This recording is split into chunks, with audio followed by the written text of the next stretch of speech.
Lonzo Ball to LA. According to a recent report, the Lakers want a playmaker to free up LeBron and Anthony Davis more. The player that the team has in their sights is restricted free agent Lonzo Ball, who the Lakers traded away for AD 2 years ago. Wasn't that Shannon? How would Lonzo fit with LeBron and the Lakers now? Skip, I think LeBron loved playing with Lonzo. He loves his basketball IQ. Yep. He's a very unselfish player. Yep. He's basically a pass-first point guard. But, Skip, if you look at where he was as a rookie, and this is what I'm talking about, Ben Simmons, you can see the improvement. I agree with that. From his free throws, from his field goal percentage, to his three-point percentage. Agreed. He went from 30 as a rookie to 38 now. He went from, like, in the high 40s to a 78 free throw percent shooter now. So you don't tell me you can't improve if you put the time in. And we can see Lonzo Ball has put the time in. Yep. And I agree. Now, Schroeder, I'm not paying Schroeder $100 million, $100 of anything. You might pay him $100,000. Yeah, I'll pay him $100,000 because here's the thing. The thing that I love about players is that I want you to have high expectations of yourself, but I don't want them to be inflated.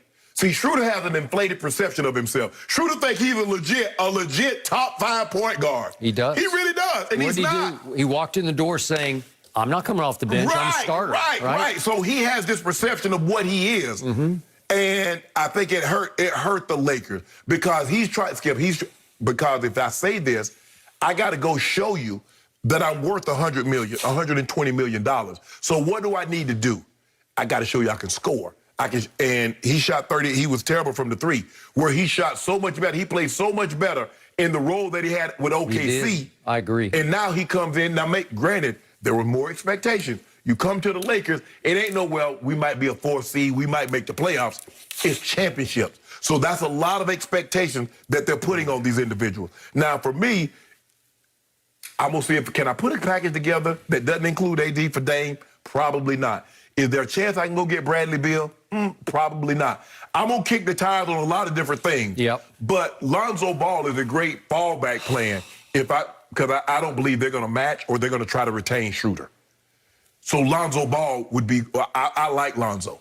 I would prefer one of those top shooters, but Lonzo Ball plays defense, can knock down threes.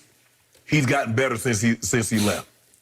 So every once in a while, in the evening, as I'm sitting in front of my computer and my TV screens, I look down and I see a story, and I read the story, and it brings a smile to my face. Every once in a while, I hear something proposed, and it just rings a bell in the back deep in my psyche. That is correct. That is right. That would work. This would work. I would love, it would do my heart more good than you know, to see Lonzo Ball come back to the scene of the crime where Magic drafted him, Magic crowned him prematurely, said someday, as he introduced him after he was the 2nd overall pick, someday that number 2 will hang in the rafters. Right. Well, I'm not sure that's going to happen, but I would at least love to see Lonzo get a chance to redeem himself after his father basically did him in before he dribbled the first ball for the Los Angeles Lakers when he said, what was the first quote? He's better than Steph, right? Yeah. And I'll never forget, opening night at Staples for Lonzo Ball, first NBA game ever. What did Patrick Beverley do to him? He destroyed him. Picked him up 94. Took him all apart, made it impossible for him, and ended the game by pointing at LeVar in the stands saying, that was for you. This poor kid. Right. Has any kid ever had a bigger target on his back? I don't, LeBron had obviously more expectations, but I don't think anybody drew a target on his back because everybody's kind of waiting to see how great is he going to be. Is he really as good as everybody saying? But it seemed like a good kid, so it wasn't, he might have been a little full of himself. It wasn't because Gloria was hyping him up. You can argue LeBron was kind of hyping himself up, but he started backing it up at Sacramento on opening night. He scored 25-ish or whatever it was, and he was off to the races. Lonzo had a hard year. Although, remember, in Game 2, they went to Phoenix, and he had a triple-double. And he looked like, wow, I'm thinking maybe that jersey's going to be up in the rafters. But it became a hard battle. Then LeBron came. It became a harder battle. But to your point, what I love the most about Lonzo and LeBron is they connected. Because Lonzo has nothing but respect for LeBron James. Because Lonzo is a gifted passer and appreciates greatness. Because obviously LeBron's still the best passer in basketball. And Lonzo gets that. Lonzo admires and honors that. And I think they had a connection, actually, where LeBron considers himself a little big brother, a little bit about like a big brother to the oldest of the Ball. If I'm not mistaken, I think Lonzo said LeBron was his favorite player because their games are similar. I'm going to try to get everybody else involved. I'm going to play defense because he averages more rebounds, assists, blocks, and steals per game than Schroeder. Schroeder averages more points, but Schroeder shoots the ball more than Lonzo. A lot more. Okay, but now to your point about Ben Simmons.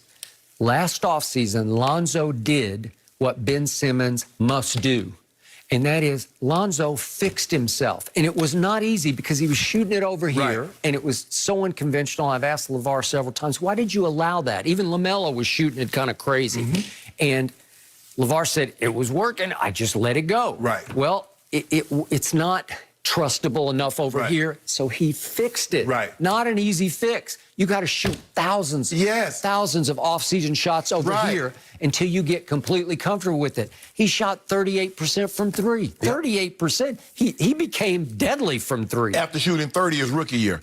What? Look at what he shot from the free throw line, Skip, and look at what he's shooting now. He became a disaster. He became a liability where I kept saying, you can't be a point guard in this league and shoot 45% from the free throw line. Well, now he shoots a respectable 78. I would like to see it be more like 88, but it seems like he's just getting better. We can live with that. Okay, you can live with that. He can live with LeBron and AD because he has little to no ego. He's one of those kids, his basketball mindset and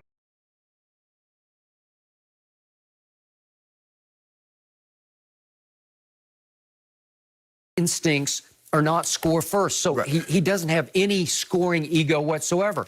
But he did average for the Pelicans 15. Well, if I can plug him into your lineup and he's the primary ball handler, he doesn't care about shoot for, he doesn't need a play run for him. If you dare him, he'll take it.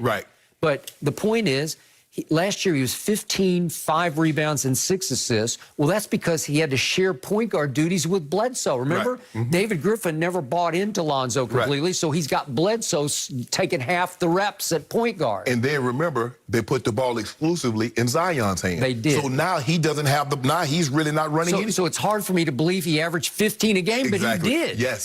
Lonzo is 6 feet 6 inches tall.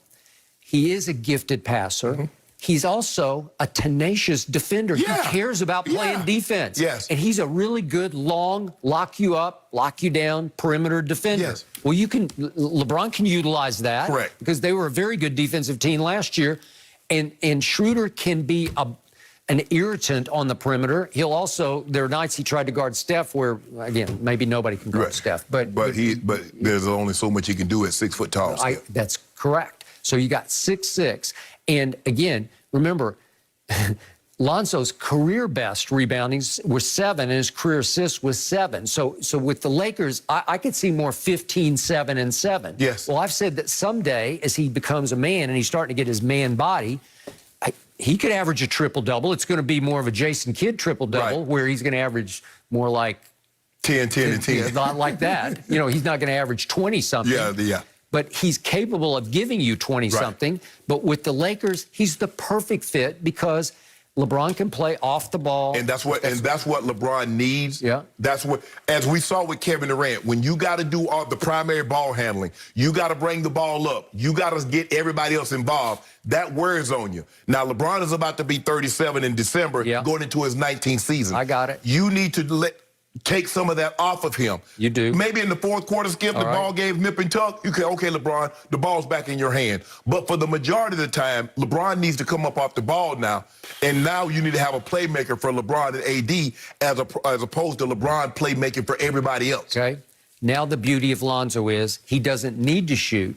But if you leave him alone and dare him to shoot, he's going to make his threes. He's going to shoot it at a 38% clip that could be more 40-ish now that he's back in his comfort zone if he could get back to Staples. And he's obviously from Chino Hills here in L.A., in the L.A. area. So the point would be he's the perfect blend with LeBron, because if he brings the ball up and hits LeBron on the wing, and then AD goes to pick for him, and somehow the whole defense collapses on the two of them, and you know how LeBron, what's his best pass of all? He can stand over people at 6'9" and just see across, boom, you over there on the wing or in the deep corner over there. Well, if they just let Lonzo drift over there by himself, he'll make those shots. Skip, I just think the biggest thing is that when you have a big three, if you look at James Harden will say, you know, bro, I've scored 36 in a season. But James Harden was willing to pull back some of his game. He did. For the betterment of the team. That's not what Schroeder was willing to do. Schroeder was like, I'm the equivalent. Let me show you. I'm equal to you guys. So he's taking a lot of unnecessary shots trying to prove his point. So I think Lonzo would be better suited. Listen, Schroeder never had high regard for LeBron. No. In fact, he was actually competitive with LeBron. Yeah. Skip, I just think the thing is, when you bring in a guy in that situation and he's playing for a contract, how do I get eyes to show I'm worthy of the money that I'm asking for? Everybody views it score. Yep. Because he sees the money that the guys are getting that score the basketball. He says, I want $20 million, I want $25 million a year, so I got to score the basketball. Yep. Where you scoring the basketball is the detriment of the Lakers, because the two best players don't have it. So the reports are that David Griffin, GM of the Pelicans, is not willing to match whatever might be offered for Lonzo. And I told you, I don't think he ever bought completely into Lonzo. Yeah, you could be right. So Lonzo is gettable because he's a restricted free agent. Right. There's also a possibility of sign and trade. So the Lakers would have to give up, starting with Kuzma probably, and then go from there, and they're going to want THT, and you're going to say no. No. But we'll see what they